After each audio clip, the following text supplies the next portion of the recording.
alongside Chinese, Japanese, and Indonesian. Korean has been taught at Monash since 1988. I was at Monash University studying Indonesian and Chinese when my interest in Korea began to form, and I'll refer a bit more to that later. It was obvious to me at the time that employment opportunities for graduates with the knowledge and skills in Korean language and knowledge of the culture were emerging. And like other forms of regional studies, such capabilities developed human capital and are career enhancers. That is to say that whilst they don't form necessarily the cornerstone of your career, if you combine them with other capabilities such as business, law, diplomacy, and so on, it can lead to fantastic opportunities. At Monash, we recognize this, and we have developed a strong partnership with Sungkyun Kwan University, SKKU, which I believe is one of the oldest universities in the world, based in Seoul. And I've enjoyed going there with our MBA students. And we're delighted to partner with the Korean Institute for International Economic Policy for this conference. Appropriately, this conference is subtitled Building a Secure and Prosperous Asia. It is so important to both of our countries that this objective is achieved. Let me give you a little bit of historical reference here. The first known contacts between Australians and Koreans occurred in the late 19th and early 20th centuries. And of course, during the 1950 to 1953 Korean War, approximately 17,000 Australian troops served under UN command in Korea and remained there until 1956. We both have mutual defense treaties with the United States, and this is important. We are also strong proponents of middle power diplomacy and share a great in common on so many fronts, social, political, and economic. We are active members of the OECD and are successful modern countries, and I really underline this, who seek to find solutions. And that's why we have conferences like the one we're having today. Korea's transformation through the last 70 years has been astonishing. If you just think through these numbers and reflect on them for a moment, you'll see what I mean. Korea's gross national income per capita increased rapidly from $67, which seems shockingly low, but obviously those were nominal dollars of that time, in the early 1950s to only $30,000, to over $30,000 in 2018. The Republic of Korea's savings and investment by 2019 totaled approximately 34% and 30% of GDP respectively. These are really, really consequential achievements. Australia and Korea are members of the WTO, the G20, APEC, the ASEAN Regional Forum, the East Asia Summit, the ASEAN +3. Many might be unaware that Korea is a member of the Australian-led group, which appoints an executive directorship to the World Bank. Indeed, the World Bank Group Korea office is in the process of becoming a global center for innovation and technology for sustainable development. So we need to watch this space. There's a lot of good things happening. As a global innovation and technology hub, Korea is helping developing countries adopt innovative and technology-enabled development solutions and supporting green growth innovations for sustainable development. Both the Republic of Korea Ministry of Economy and Finance in 2019 and the Korea Innovation Week in 2020 showcased Korean innovation and technology at the Global Innovative Growth Forum. Again, an area that we should be paying attention to, that we should be monitoring and participating in as we move forward. Trade and commerce have proven to be linchpins of the Korea-Australia relationship. The consolidation of the strong Australia-Korea partnership in commerce has amply been demonstrated by the Korea-Australia Free Trade Agreement signed in 2014. CAFTA liberalized trade in goods and services and financial and banking sectors between Australia and Korea. CAFTA eliminated tariffs of up to 300%. That's a really significant change in the rules of the game for conducting commerce. It removed tariffs on Australian agricultural exports, such as beef, which is very widely consumed in Korea, wheat, sugar, dairy, wine, which is not consumed as widely in Korea as it should be, horticulture and seafood, as well as tariffs on resources, energy, and manufactured goods. And of course, there's been some very exciting developments around the hydrogen economy in that space as well. As of December 2020, two-way FTA utilization of preferences in the bilateral trade had achieved 96%. So this is not just a free trade agreement which has been signed and forgotten about. This is a free trade agreement that has been based on some really good fundamentals, some really good thinking, and our economies, our entrepreneurs, our private sectors have leapt on the opportunity to do business with one another. And this is very, very positive. CAFTA has also opened up opportunities for Australian services exports in education, telecommunications, and a diverse array of professional services. So there's a lot to be optimistic about, particularly for a business school professor. But let me change hats just for a moment, because you see, my training is as an ethnographer. And so I feel obliged to state some personal observations, and please take them with a pinch of salt. But let me say this, I lived in Dalian, which is a Chinese town a bit up the coast from the Korean peninsula in 94, 95. And this is where I had my first contacts with, regular contacts with people from South and North Korea. And just down the road from the university where I taught, my then girlfriend and then now my wife and I had our favorite lungmian shop. Now, I'm not sure if I've pronounced that properly for the Korean speakers here, but cold noodles. And my wife and I, we still talk about this particular shop and the ethnic Korean Chinese who ran it. But most importantly, the customers that came. Obviously, there were Chinese people that came, but there were people from North and South Korea that congregated in this shop. And I remember a conversation which puzzled me once with a North Korean, and it was concerning the American sitcom MASH, which as a young foreigner with, I would have to confess, little education about Korean history, I saw it as a media product which promoted, if anything, pacifism and represented an anti-war movement, whereas he saw it as a symbol of American imperialism. And only then it really dawned on me just how far apart our visions were about the relationships that we shared with North Korea. And we need to create much more, we need to create opportunities to understand this better. And it was kind of something on my to-do list. So later when I studied at Nanjing, at the Nanjing University Johns Hopkins Center with the late Professor Ren Donglai, I studied the Korean conflict from the Chinese perspective. And I have to say, it was quite a revelation. And for those of you who wish to try and understand the other perspective, I would recommend you take a look at Malcolm Gladwell's new book, The Bomber Mafia, that helps articulate the damage, the social damage that is created by conflict, which can lead to generations of isolation, in fact. We need to work more creatively on facilitating engagement with the North. Korea is a trilateral leader. It's a trilateral leader in ministerial level engagements with the US and Japan, with China and Japan. You're a bit of a linchpin, if you like, in Northeast Asia. In 2010, you chaired the G20, and that culminated in the Seoul G20 summit in November of that year.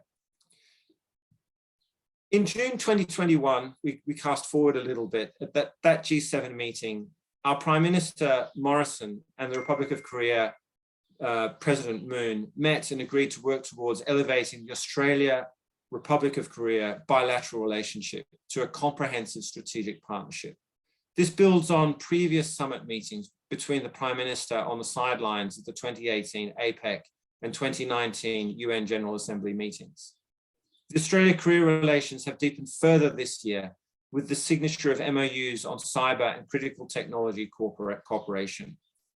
Earlier this month, Foreign Minister Marise Payne and Minister for Defence Peter Dutton were in Seoul to conduct the 5th Foreign and Defence Ministers 2+2 meetings between the Republic of Korea and Australia, evidencing deeper cooperation across a range of industry and technology sectors.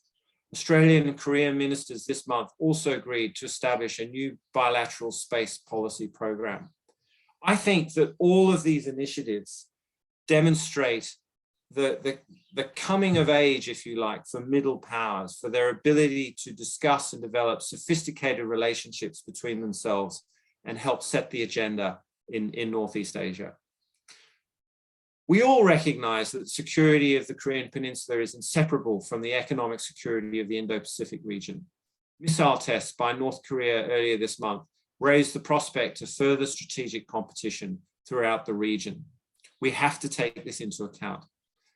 As trading nations, both Australia and Korea have a shared interest in a secure Indo-Pacific at the cornerstone of growth, development, and further economic integration.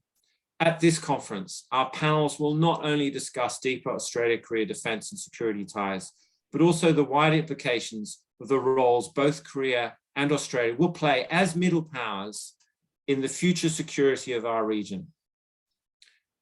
I warmly welcome all our panelists and guests to Monash University, and I wish you all a very successful 2021 Australia-Korea conference.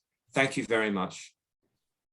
Thank you very much, Professor Buckingham, for delivering that concise overview of Australia-Korea relations and opportunities.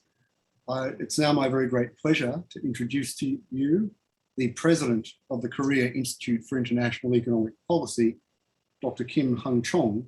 Dr. Kim served the Korea Institute for International Economic Policy for 19 years before he led the Institute as President in June 2020.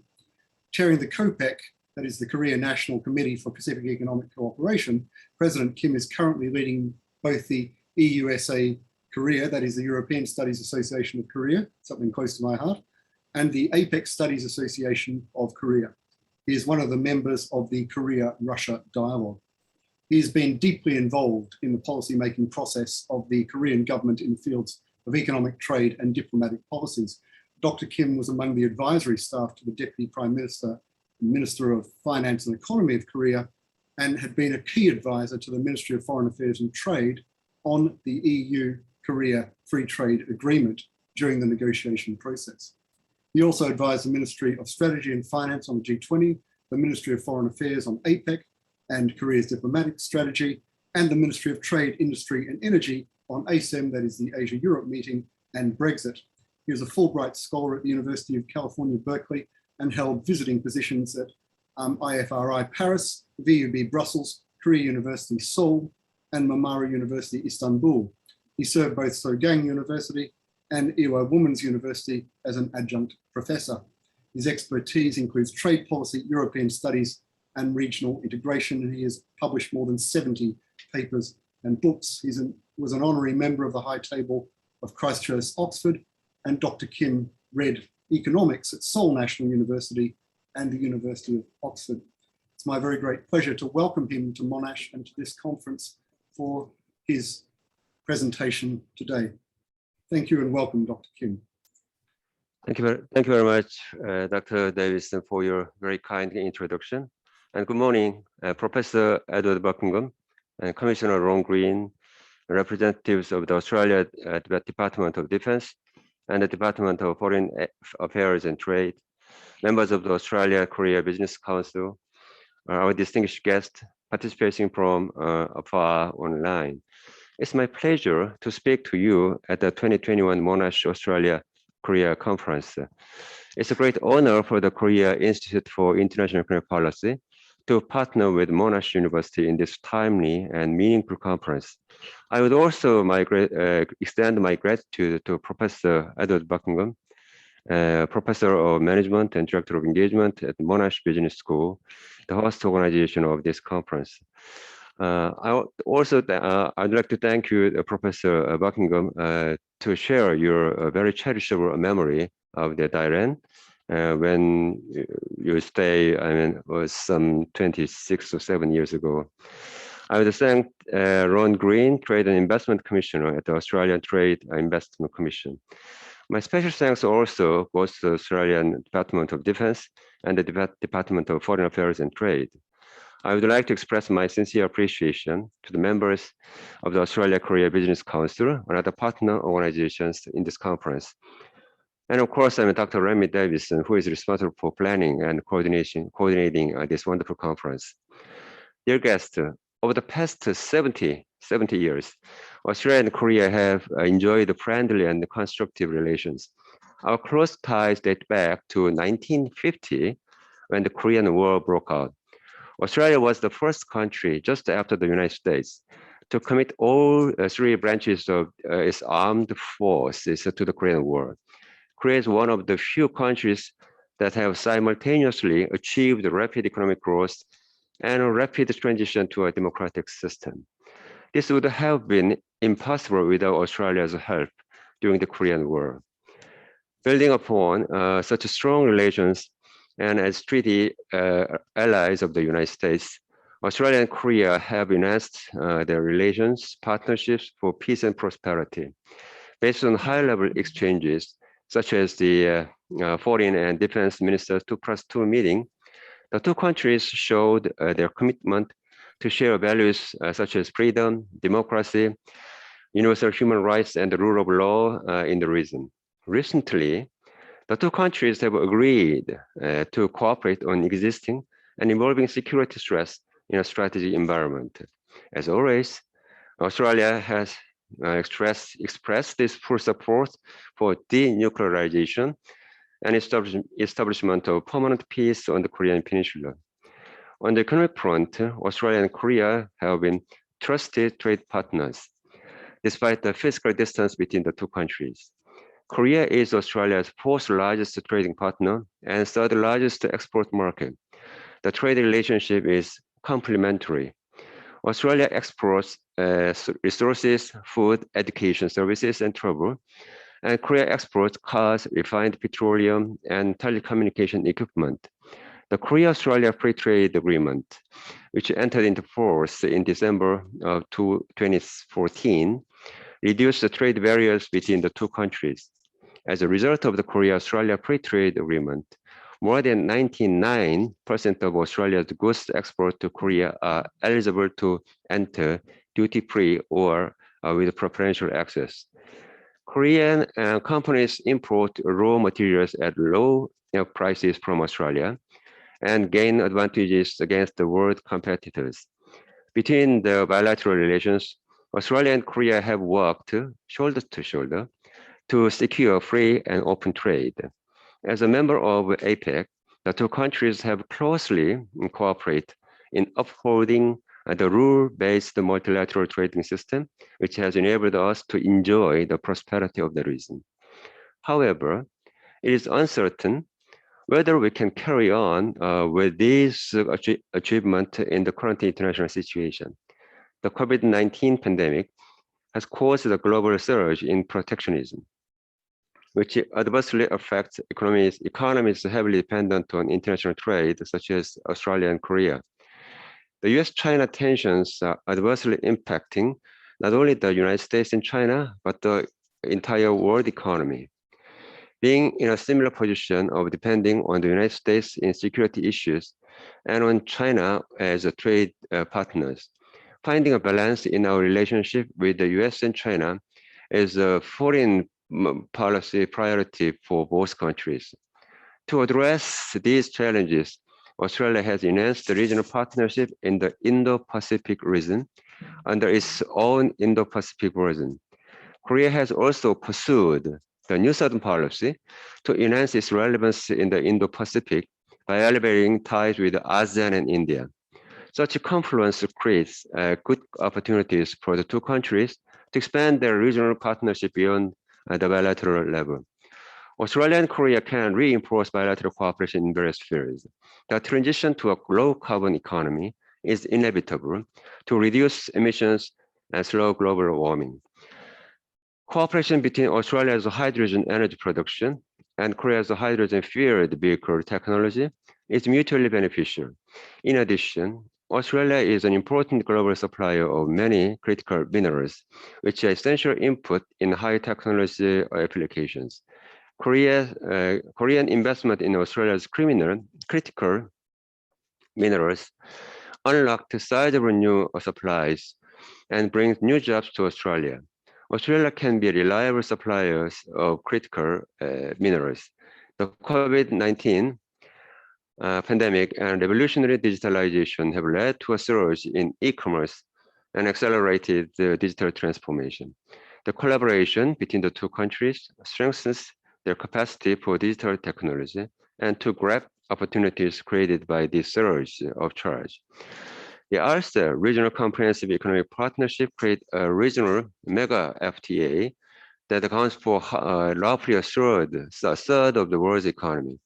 The RCEP will help to overcome economic recession in member countries caused by pandemic. In addition, the RCEP will contribute to regional peace and prosperity by bringing our neighborhoods close together. Australia and Korea should play an important role in the success of RCEP as leading countries in this region. Apart from this economic field, as a middle powers in the region, Australia and Korea can work together to foster safety and peace in the region. The Indo-Pacific region is faced with a number of non-traditional security threats, such as the pandemic crisis, climate crisis, transnational crimes, and maritime pollutions. Since both countries have been deeply engaged in regional partnerships to address these threats, they can seek joint initiatives in the areas where strengths on both sides overlap. In this February, the two countries held a senior officials policy dialogue on supporting ASEAN in responding to newly emerging challenges, including the pandemic crisis. I believe the dialogue will be a good starting point for expanding our regional partnership. Ladies and gentlemen, this year marks the 60th anniversary of the establishment of diplomatic relations between the two countries. Today's seminar provides an excellent opportunity to explore how to upgrade our already good relations to another level. I wish for today's seminar to promote active discussion on how the two countries can jointly deal with new regional challenges in the post-COVID-19 era. It's my hope that an in-depth discussions today can lead to creative ideas for navigating our new partnership, and I expect these ideas to be translated into concrete action programs in the near future. Lastly, I should conclude my remarks with my heartfelt gratitude to Monash University for hosting this meaningful event. Once again, I wish you all the best in your intellectual exercise today. Thank you very much. 감사합니다. Thank you very much, Dr. Kim, for giving us your time and your thoughts today. I'm very pleased to say that we will continue with the Korea Institute for International Economic Policy, because that is where our first two keynote speakers are from.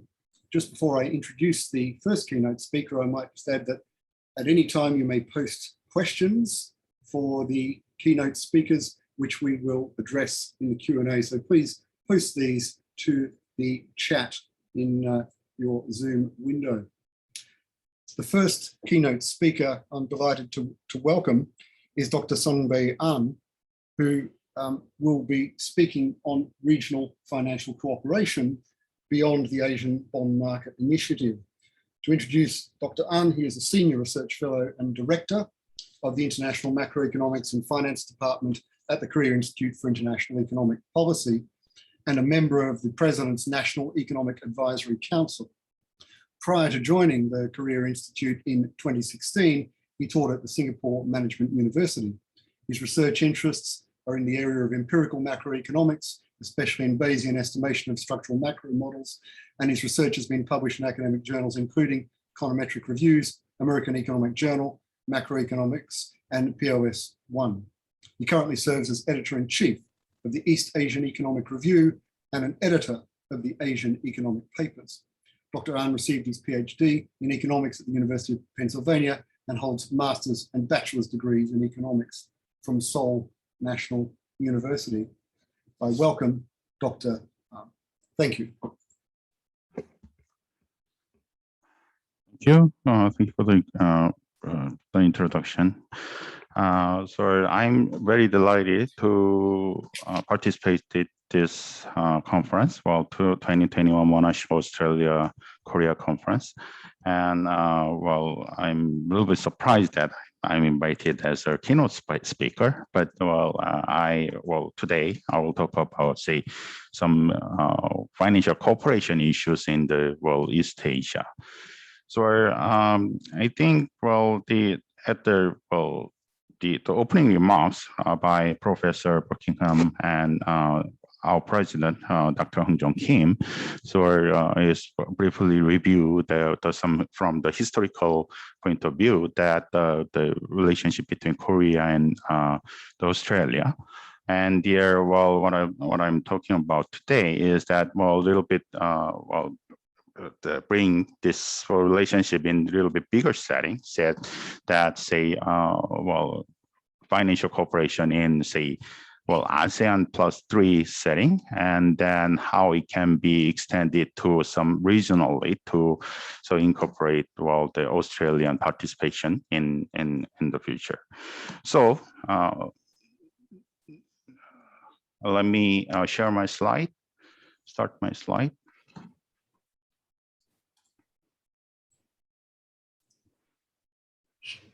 Okay, so as I told you, so the title of the presentation is that regional financial cooperation beyond APMI.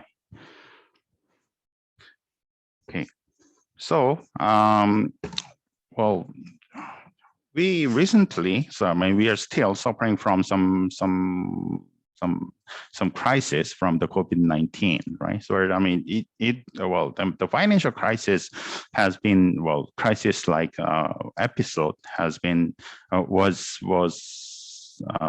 there at the very early stage of the COVID-19, so something like the March and April last year, but after that, well, the financially, well, in that sense, financial stability has been well maintained after that. But anyways, where the regional financial cooperation, well, especially in Asia, is especially very important because, well, say, well, each country, well, especially in this region, the country level risk exposure is, well, related to the international monetary system. So one source of the risk is that, well, highly volatile excess capital flows. So when, well, any kind of the crisis will hit the economy, usually there's some, well, capital flows across border, right? I mean, in this region, well, there's some sudden stops and the rapid reversal of the capital flows happens in this region. So and this during the crisis period, basically the financial conditions of each country is quite unstable. On the right-hand side, I just, well, depicted the financial stability index, well, which is measured, well, were calculated by the Bank of Korea. So when you look at this, well, this starts from 2007, well, which is right before the global financial crisis, but I mean, it can be extended back to the Asian currency crisis in 1997. So, well, anyway, so what you can see here is that during the, well, global financial crisis, well, that this financial stability index, which means that, well, the bigger number means that the financial conditions is very unstable, and lower numbers means that, well, good condition, good health of the financial market. So in that sense, what you can see is that right after the global financial crisis, this financial stability index goes very high, which is much higher than, well, this crisis stage level 22. And after that, well, it is, well, somehow some manageable stage. And there, well, on the right hand, on the very recent part, well, which is actually the March and April of last year, this, well, index goes up again, well, goes higher than the crisis stage, well, level. Okay, so well, this is somehow, so what you can see is that, well, I mean, this financial conditions becomes deteriorates during the crisis period. So another source of the problem, right, is that, well, the international monetary system, basically depends highly on the US dollar. So global liquidity fluctuations dominated by US economic conditions. So in recent episode, after the COVID-19, basically now the recovery happens all over the world, but especially the US recovery is quite fast, right? Better than compared to other, say, domestic economies recovery. So what we are seeing now is that the monetary policy normalization, like the tapering or interest rate hikes will happen in the US first, and then that shock, the changes in monetary policy shock will spread through the world, right? So basically, I mean, this spread, the network is built upon the US dollar. Because this international monetary system depends on highly on the US dollar.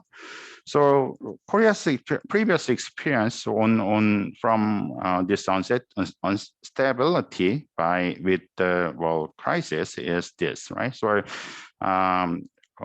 Asian currency crisis, 1997, about during the 5 months in the 1997, about 21.4 billion US dollar outflows happens, which is about 4% of the GDP back then.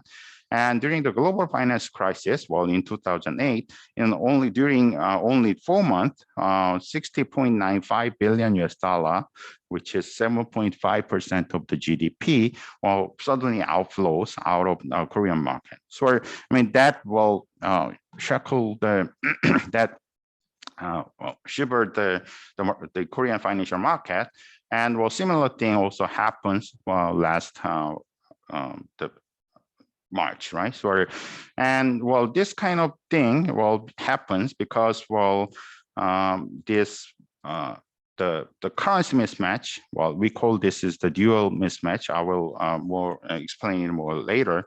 But currency mismatch and maturity mismatch. So this kind of the risk exposure, each country, I mean, or region, have their policy funds to this risk exposure. So the first reason, first source of problem is that, I said the highly volatile capital flows. At the individual country level, basically each country will try to maintain the sound macroeconomic policy and build up some foreign exchange reserve so that it can the country can maintain this stable the financial market. And recently, there's some countries using some macroprudential measure, especially related to the capital flows. Okay, so that is the country what country level measure to for the volatile capital flows, but you can think about say some regional level measures.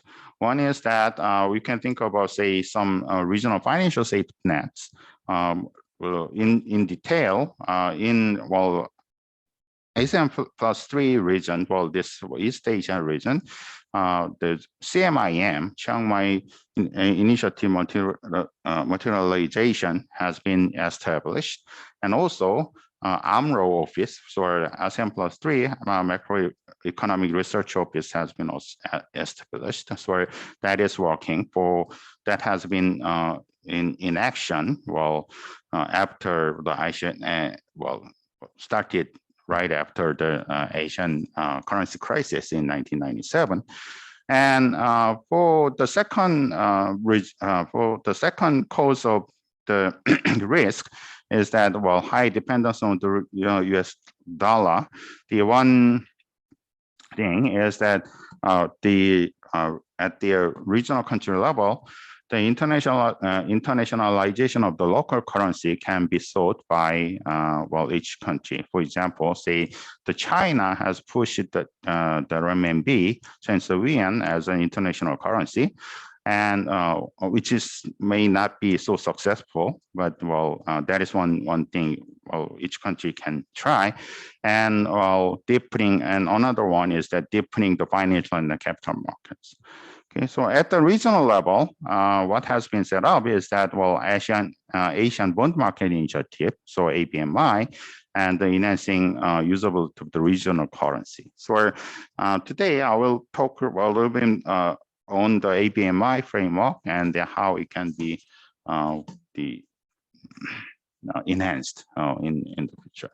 Okay, so regional financial safety nets. So well, basically that is, well, the countermeasure for the highly volatile capital flows is that one thing in the region is that CMIM I just talked about. So it has been started as a CMI in 2000. So right after the Asian financial crisis, currency crisis.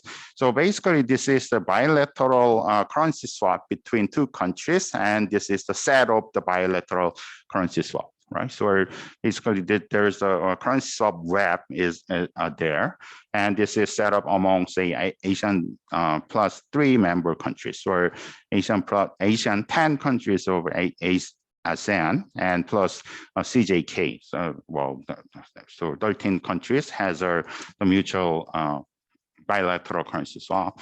And while it was started as 11 billion US dollar in total.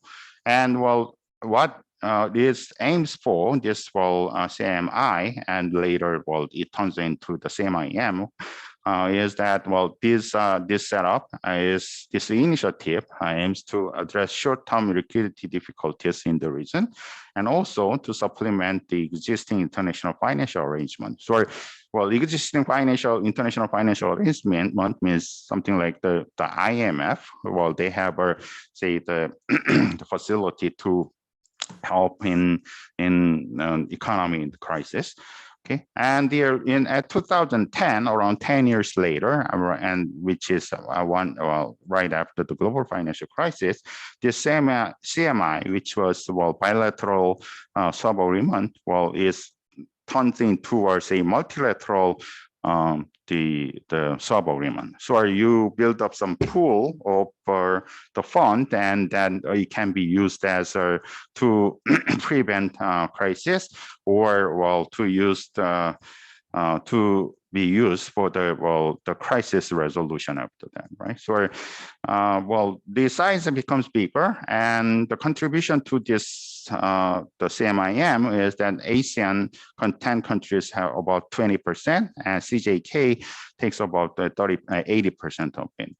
Okay, so, and well, later, well, 2014 and last year, basically the CMIM is more strengthened. So, well, size is doubled, and the condition for this facility, access to the facility, is, well,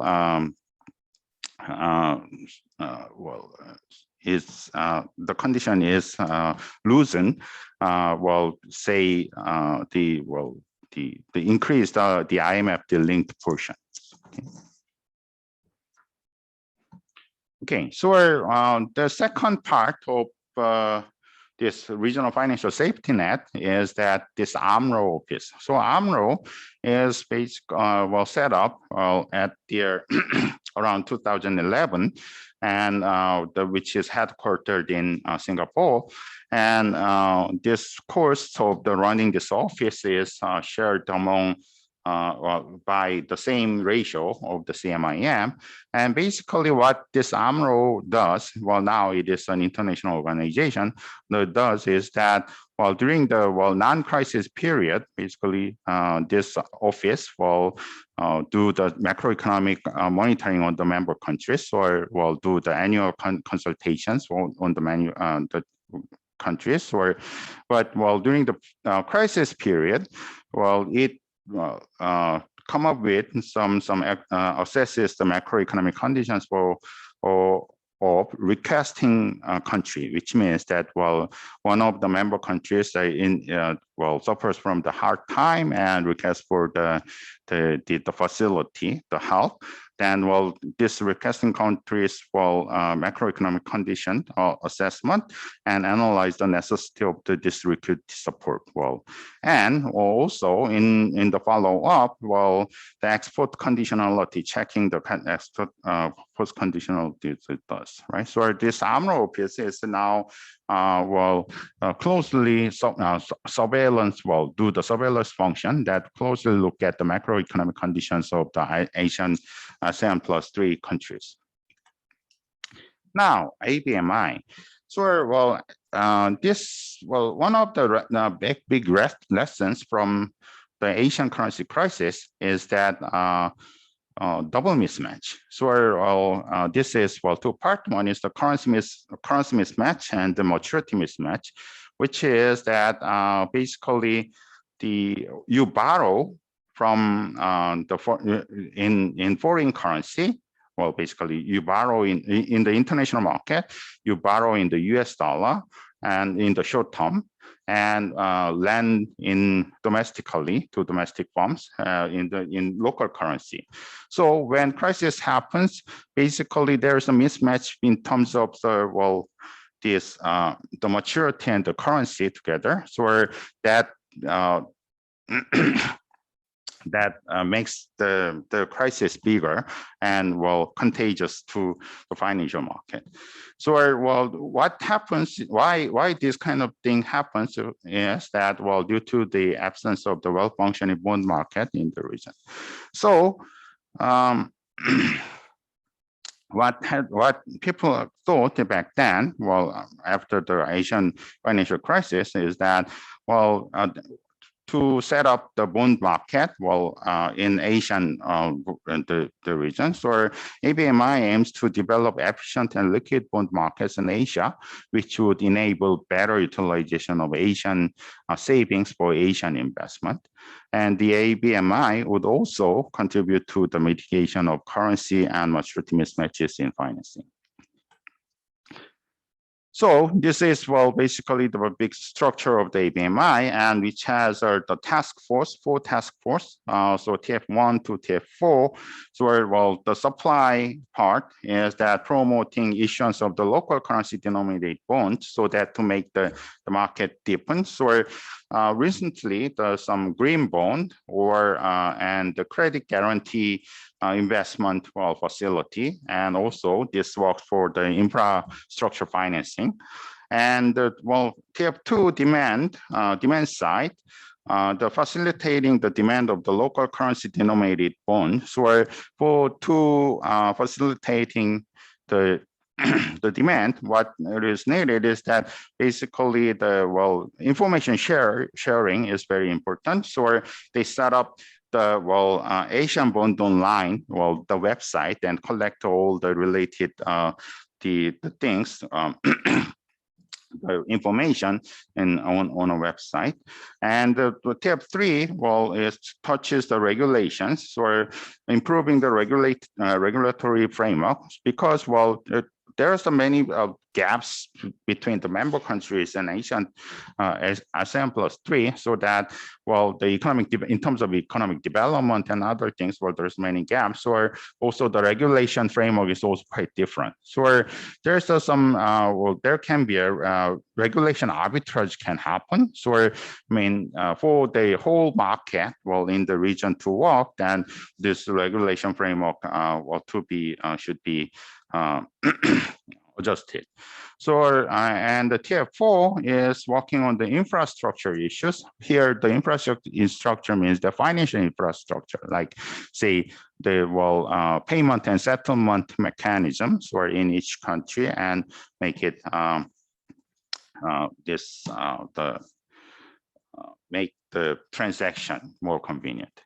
So it has been several steps. Well, it has been started from 2005, and well, now it has the fifth stage of the roadmap, and now it pushes to continue the previous tasks and deepen the relationship and expand the relationship and collaborate with other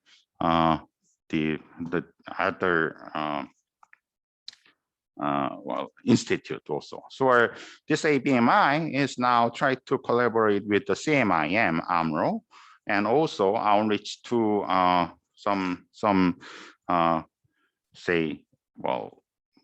other ADB and then other this institute.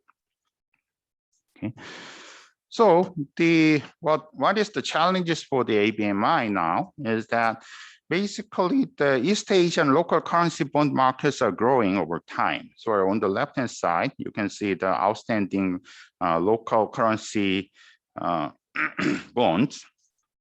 Okay, local currency bond, and here you can see that Chinese market and also Korean and ASEAN markets, the bond increases over time, while the Japan's bond market stagnate. And there, when you look at each countries on the right-hand side, when you look at each country's the bond composition, you can see that in many countries, government bond is dominate the market, but in some countries like the Korea and the Malaysia and Singapore, the proportion of the corporate bond is also increased. It takes a big chunk. So, can I just say that, could you bring it to a close, your paper? I apologize. Yeah. So I will finish it very quickly. And so the problem here is that, there's a huge demand for the infrastructure investment. So the left-hand side is that, the table shows that basically, in Asia, especially South Asia and the Southeast Asia, the infrastructure need is about 5 to 8% of the GDP. So it takes a lot of part. And when we think about, say, climate problem, this adjusted infrastructure need, then this needs for is much even higher. But on the right hand side, what you can see is that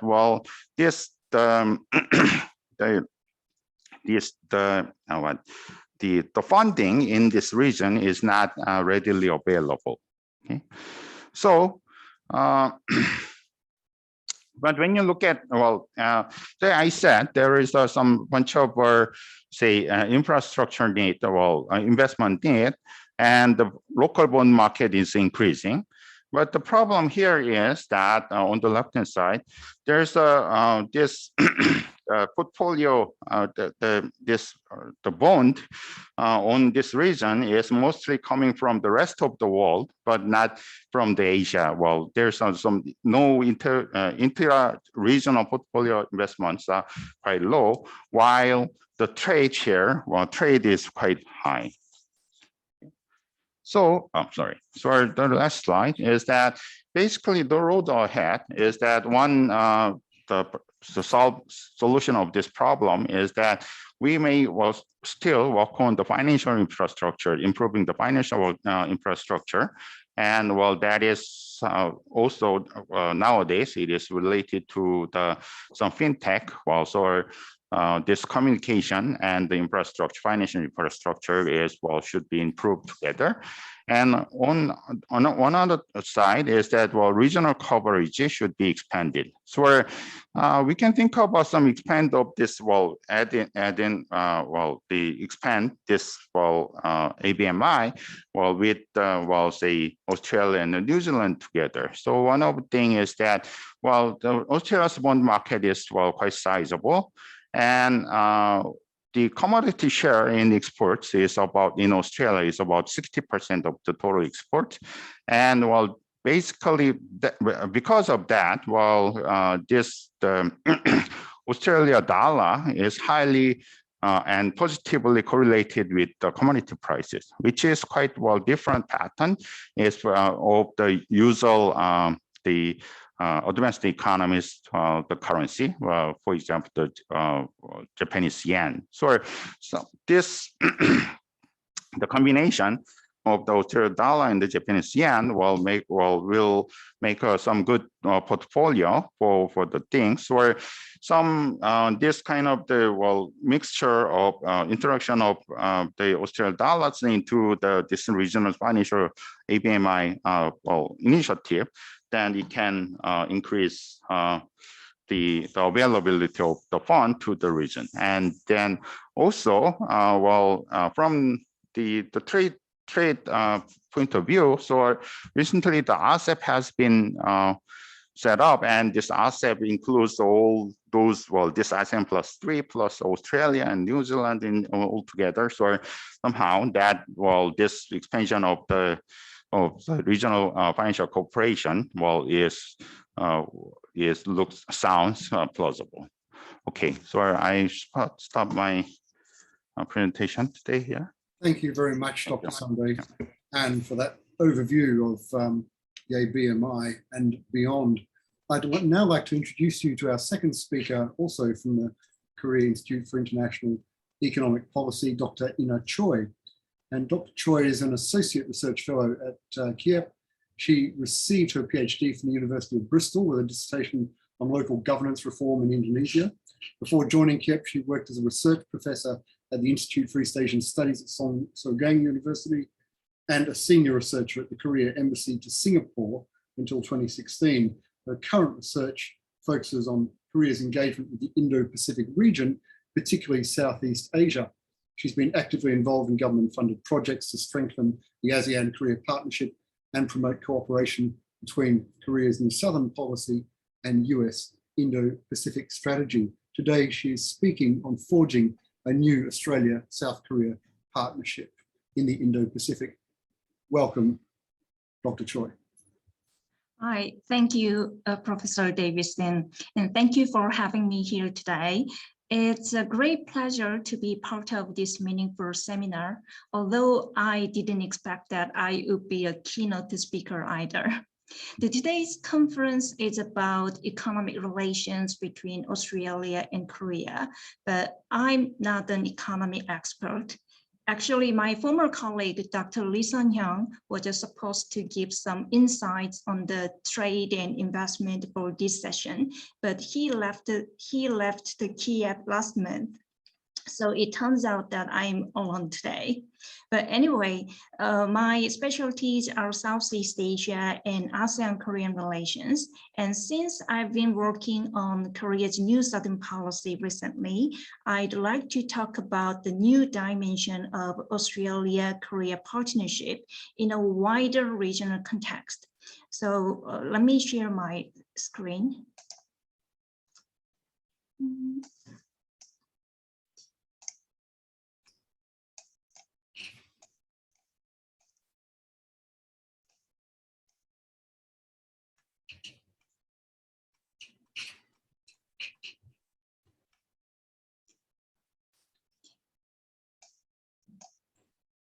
Okay, as many of you know, the concept of Indo-Pacific has gained traction as a single geostrategic space.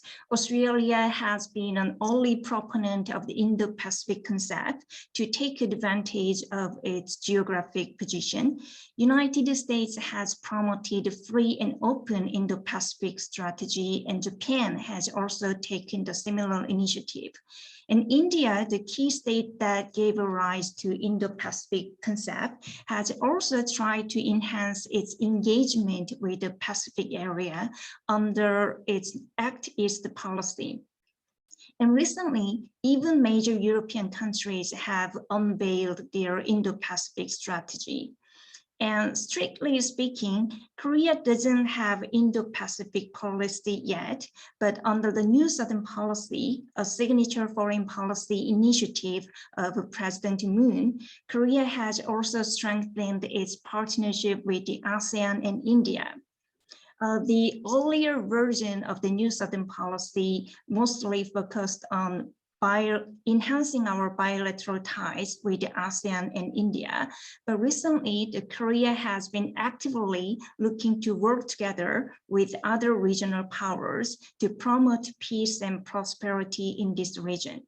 And against this backdrop, I'm taking this opportunity to introduce Korea's New Southern Policy and New Southern Policy Plus, and what opportunities and challenges lie ahead shortly for opening the new chapter of the Australia and ROK partnership. Okay, the New Southern Policy was driven by Korea's need to address its external challenges in 2017. Particularly, the Chinese retaliation over the deployment of THAAD made our policymakers to rethink our previous foreign policy that depends on the US for security and on China for its economy. And I believe that Australia was on the same page with Korea, although we can sense that there has been a shift in its position recently.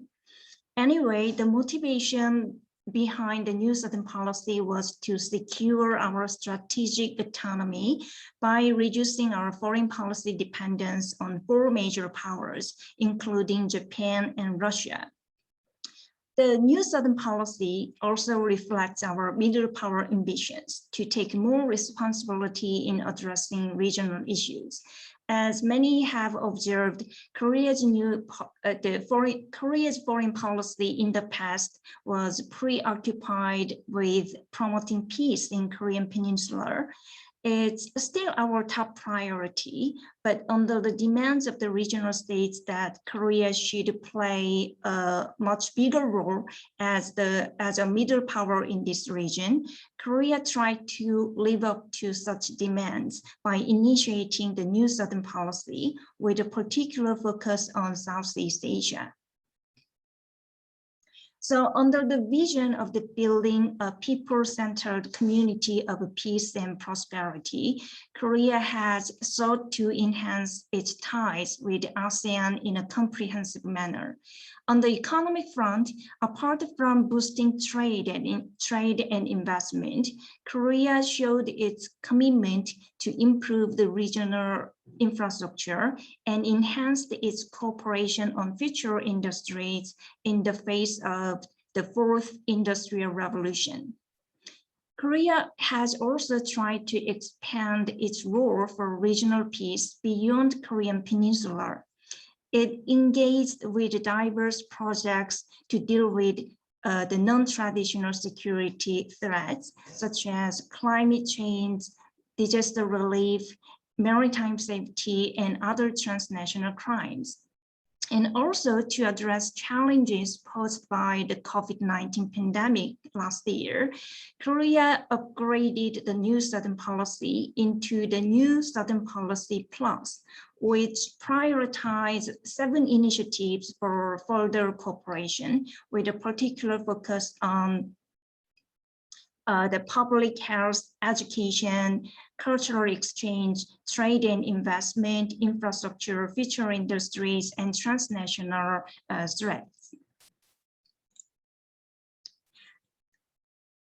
The New Southern Policy is a part of our efforts to promote regional cooperation, reflecting the changing environment and the new demands on the rise during the pandemic, such as cooperation on the pandemic crisis, the change of the global value chain, and transformation into digital economy. And what distinguished the New Southern Policy from other foreign policy initiatives taken by the previous government is that the government has sustained its momentum to expand Korea's regional role outside East Asia for the entire term in office.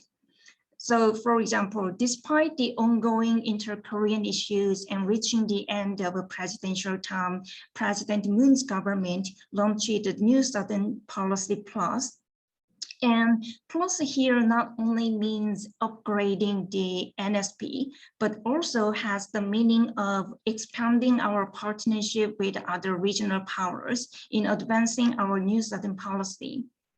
And against this backdrop, the Korean government is currently working with the United States to navigate the chance that they can work together. And Australia is also counted as our great potential partner to cooperate with.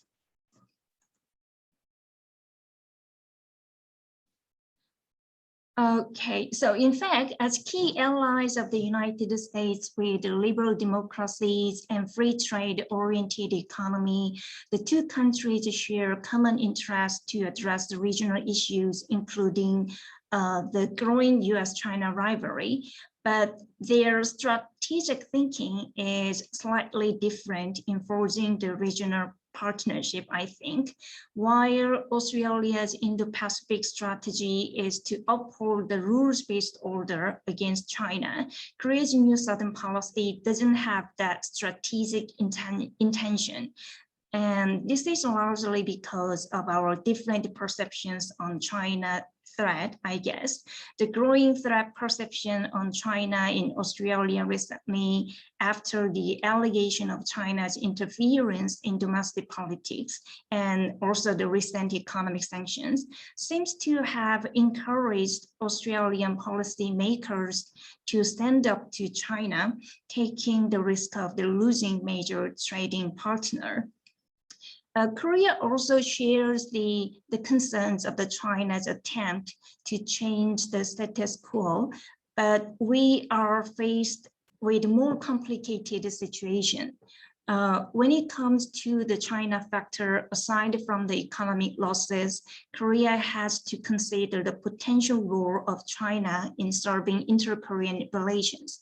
And this is not to say that Korea accepts China's behavior to challenge the rules-based order, but to say that for Korea, the threat perception on North Korea is much bigger than that posed by China's revisionist moves.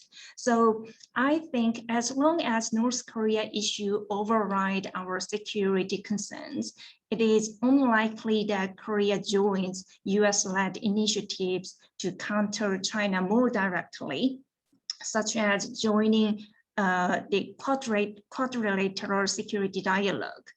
And given the importance of the Quad for Australia in pursuing its Indo-Pacific strategy, the Korea's non-membership of Quad may not maximize the chance of our regional cooperation. Particularly, Korea's current diplomatic freeze with Japan may constrain our partnership with Australia too, since Japan is one of the top priority partners in East Asia for Australia in advancing its Indo-Pacific strategy. And lastly, while Australia's top beneficiaries of the regional cooperation are Pacific Islands and some maritime states in Southeast Asia, Korea's New Southern policy doesn't include Pacific Islands as targeted country, and it has relatively focused more on Mekong sub-region. The New Southern policy indeed expanded its partnership with other the maritime states in Southeast Asia too, but it was more likely to be done at the bilateral level rather than the sub-regional perspectives like our Mekong-Korea partnership. However, this doesn't necessarily mean that there is a little opportunity for Australia and ROK partnership at the regional level.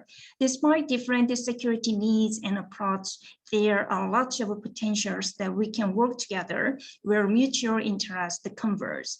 The most promising area will be improving infrastructure in this region. Under the New Southern policy, Korea has enhanced its efforts to support the rural and urban development of the Southeast Asia, with the strength in developing high quality infrastructure such as transportation and telecommunication, and also smart cities. But Korea's infrastructure development wasn't that big enough to match up with China and Japan due to its less financial resources and financing capabilities. So Korea is looking to upscale its infrastructure projects by collaborating with other countries. And I believe that Australia will be a good partner, because Australia has also strong interest in closing the infrastructure gap in the Indo-Pacific region. For instance, the two countries can work together to support the master plan on ASEAN connectivity and ASEAN smart city building projects. And they can work together to make public-private joint funds to encourage private sectors to make investment. But one challenge for Korea here is to develop its niche strategy to attract Australian stakeholders to compete with the existing platforms that Australia has already, such as the trilateral partnership with Japan and United States and the Quad Infrastructure Coordination Group. But since those partnerships are also in need of external partners, and there will be a chance that Korea can participate in these existing initiatives, and I think Australia can take the role as a bridge builder to invite Korea to existing partnership. And secondly, both countries can cooperate to improve ASEAN's digital standards and capacity building for digital transformation. And lastly, as middle powers in this region, the two countries can cooperate for regional safety and peace. Under the new Southern policy, Korea has stepped up its effort to address diverse non-traditional threats, and working with Australia can maximize the effectiveness of our initiatives. And building upon its existing cooperation on clean energy, the two countries can jointly develop hydrogen sector in ASEAN countries to help them reduce carbon footprint. They can also reinforce cooperation on improving disaster response capability. And since the demands of the maritime cooperation is growing recently, the two countries can collaborate to enhance maritime domain awareness of the region and strengthen ASEAN's capability in search and rescue, disaster relief, and also law enforcement against the diverse illegal activities at sea. And last but not least, in the face of the ongoing pandemic, they need to contribute to the supply of a vaccine and reinforce disease control and healthcare systems in this region. So I think it's time to wrap up. So it's difficult to touch all major issues for this short presentation. So I shared some general ideas for our regional partnership. But my point is that the Korea's reorientation of foreign policy has created good opportunities to upgrade our already good bilateral relations into the new dimension. And only this year, the two countries held a policy dialogue on promoting cooperation in the ASEAN region. And as our president pointed out earlier, the continuation of such dialogue will be a good starting point to navigate our new partnerships beyond boosting our bilateral trade and investment. And some people, both in and outside Korea, might question if the new Southern policy will continue in the next government, because we are expecting the presidential election next year. But personally, I think whoever takes the reign, it is less likely that Korea's new itinerary to enhance our partnership with Indo-Pacific region won't be pulled back. The name of the policy may change, but our policy stance that prioritize ASEAN and India will stay the same. because we have no other choices but to diversify our economic and diplomatic relations. And more importantly, Korea doesn't want to be excluded from the ongoing regional cooperation. So even with the new leadership, I believe that Korea will try to consolidate its status as a global middle power, showing more commitment to the regional development issue. And that's why the Korean government is seeking ways to cooperate with other regional players. And Australia is one of our primary candidates to reinforce our regional partnership in Indo-Pacific. Thank you. Thank you very much, Dr. Choi, for that overview of the new Southern policy. Just a reminder that you can post your questions in the chat. We have a few minutes to take these. There are 2 questions already. I'll read these out. For the first 2 really go to Dr. Choi, and I'll maybe you'd like to consider them together. The first one says, has demand for commodities, particularly critical minerals, played a key role in the drive to form the new Southern policy? If so, does this mean a more determined effort to secure a product from Australia and finance Australian Stock Exchange listed mining projects? And the second one, which is related to this, thank you for the second question. In the wake of the recent announcement by Prime Minister Morrison regarding the establishment of a $2 billion loan facility for Australian critical minerals projects, what are your thoughts on new Indo-Pacific supply chain resilience partnerships? Oh, okay. So as I told you, the new Southern Policy Plus is a part of our efforts to diversify our economic relations and respond to the change of the global value chain. So the securing the critical mineral, of course, it's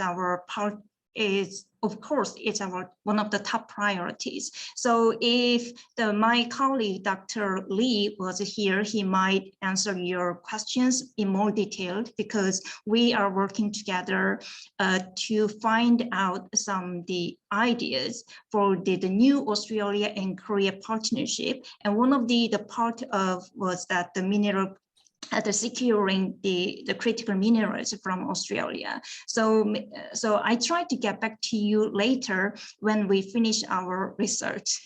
And what are the other questions?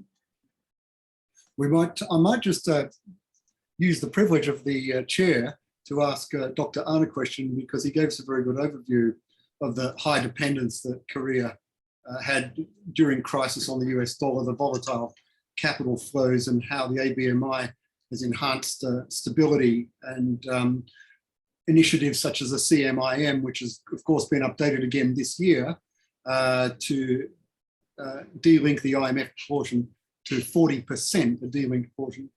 But I'm interested, going back to the crisis graphs that you presented from 1998, and also at the time of the global financial crisis.